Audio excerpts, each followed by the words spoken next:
فرماتے ہیں سورج بھی چمک رہا ہے اور رب کی عبادت کا ذوق بھی پورے زور پہ، میں سجدہ کروں تو پھر میرا اٹھانے کو جی نہ چاہے۔ میرے استاد لکھا کرتے اور میں نے آواز دی کہ بھلی مانس کہاں ہو؟ تو وہ کہنے لگی آپ منہ ہاتھ دھو لیں۔ میں نے کہا کہ بچے کہاں گئے؟ کہنے لگی وہ کھانا کھا کے کھیلنے گئے۔ بیوی سے پوچھا یہ کہاں سے آیا کھانا؟ بچوں کو تو نے کہاں سے کھانا کھلایا؟ یہ سارا کچھ کیسا ہے؟ تو کہنے لگی پتہ نہیں آج آپ کس کریم کی مزدوری کرنے چلے گئے، کس کریم کی، میرے گھر میں تو اتنی نعمتیں، دروازے آج چلے گئے تھے۔ یہ کہتے کہتے وہ اٹھی اور اٹھ کر کے کہنے لگی پہلے بڑا کچھ آیا تھا، اب کیا لے آئے ہو؟ اور جا کر کے نا اس نے وہ ریت والا رومال کھولا، کہنے لگے میں تو لے کے آیا تھا ریت، تو میرے رب نے اسے بھی سونے اور ہیرے بنا دیا تھا۔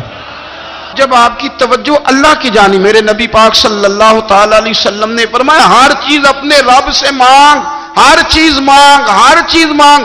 یا رسول اللہ کیا کچھ؟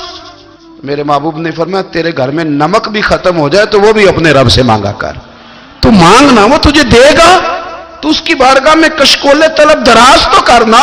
اور ترمذی شریف میں عجیب لفظ ہیں، رسول کائنات نے فرمایا، رب کریم فرماتے ہیں جب میرا بندہ ہاتھ اٹھاتا ہے نا تو مجھے حیا آتی ہے کہ میں خالی کیسے لوٹا دوں اس کے۔ اتنے بڑے بادشاہ کی بارگاہ میں، او بھائی لوگوں سے عزتیں تلاش کرتے ہو تو وہ کیا تمہیں عزت دیں گے؟ وہ تو کل اچھا کہتے ہیں پرسوں برا کہنے لگ جاتے ہیں۔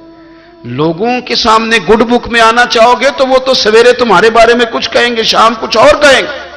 اپنی روحانی زندگی آباد کریں، اپنے مسلح کو وقت دیں، اور دنیا سے چھپ کر اس موبائل کو بند کر کے اور اپنے آپ سے بھی چھپ کے اور تنہا ہو کے چھپا کے سارا کچھ اپنے آنسو اپنے رب کی بارگاہ میں پیش کریں، اس کے حضور حاضری دیں۔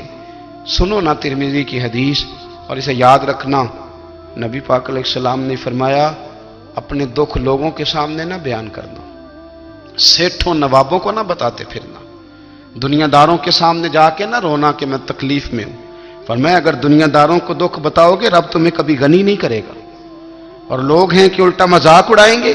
آپ کی جس سے بڑی پکی یاری ہے نا، پکی، وہ تب تک پکی ہے جب تک آپ نے 50,000 مانگا نہیں، اور جس وقت آپ نے کہہ دیا کہ میں مجبور ہوں میری مدد کر تو پھر ختم ہو گئی دوستی۔ لوگوں کی تعلقات آپ کے ساتھ تب تک ہیں جب تک آپ ان سے کوئی ضرورت وابستہ نہیں کرتے۔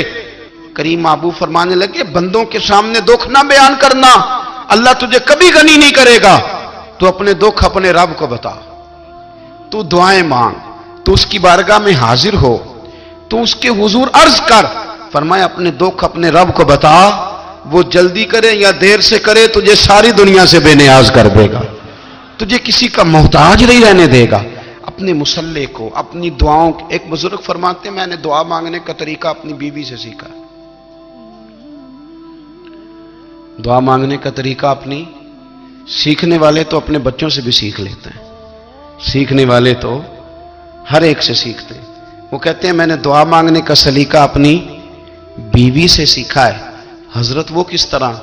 فرمانے لگے میری بیوی نے نا مجھے کوئی کام بتایا، کچھ پیسوں کی ضرورت کے لیے کہا، تو میں نے اسے کہا کہ بھئی ابھی میرے پاس نہیں ہے، کچھ دنوں میں آتے ہیں تو میں دے دوں گا۔ عورتوں کی عادت ہوتی ہے وہ بار بار یاد کراتی ہیں، 2-4 دنوں کے بعد پھر اس نے کہا حضرت وہ میں نے کہا تھا کچھ پیسے، میں نے اسے کہا کہ ابھی میرے پاس نہیں ہے، کچھ دنوں میں ملتے ہیں تو میں تمہیں دے دوں گا۔ اس نے کچھ دنوں کے بعد پھر کہا حضور وہ میں نے کچھ پیسے کہے تھے۔ فرماتے میں نے ڈانٹ دیا، میں نے کہا کہ کیا تو روز مجھے شرمندہ کرتی ہے، کہا نا میرے پاس نہیں ہے، ہوں گے تو دے دوں گا، تو روز یاد کراتی ہے۔ فرماتے ہیں اس نے پہلے تو میری ڈانٹ کو سہا، پھر میرے سخت جملوں نے اس کی آنکھوں میں آنسو پیدا کر دیے، پھر اس نے اپنے آنچل میں اپنے اس دکھ کو سمیٹا، اور پھر اس نے ایک جملہ کہا تو میں رو پڑا، اور مجھے اپنے رب سے مانگنے کا طریقہ آ گیا۔ مجھے کہنے لگی حضرت جی آپ نے ڈانٹ دیا، میں نے سہ لیا، پر آپ ہی میرے شوہر ہیں، بتائیں نا آپ سے نہ کہوں تو میں کس سے جا کے کہوں۔ فرماتے ہیں میں رو پڑا، اور میں کھل کے رویا، اور میں تڑپ کے رویا، اور پھر میری سسکیاں بند گئیں۔ تو مجھے کہنے لگی آپ کو کیا ہوا؟ میں نے کہا مجھے بھی دعا مانگنی آ گئی ہے، جب میں اسے کہوں گا نا اللہ تو ہی میرا رب ہے، میں تجھ سے نہ کہوں تو میں کس سے جا کے کہوں۔ میں کیوں کسی بندے سے سوال کروں، میں کیوں کسی دنیا دار سے کہوں؟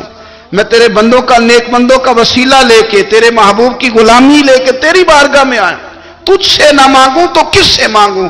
سمجھ آ گئی ہے، جب میں اس رنگ میں مانگوں گا تو پھر رب میرے اوپر بڑا ہی فضل فرمائے گا، وہ میرے اوپر بڑی رحمت کرے گا، وہ میرے لیے آسانیاں کرے۔ عزیز دوستو، ہم اس طرح کرنے لگ گئے ہیں کہ ہم نے نا اپنے تعلقات پر اعتماد کرنا شروع کر دیا ہے۔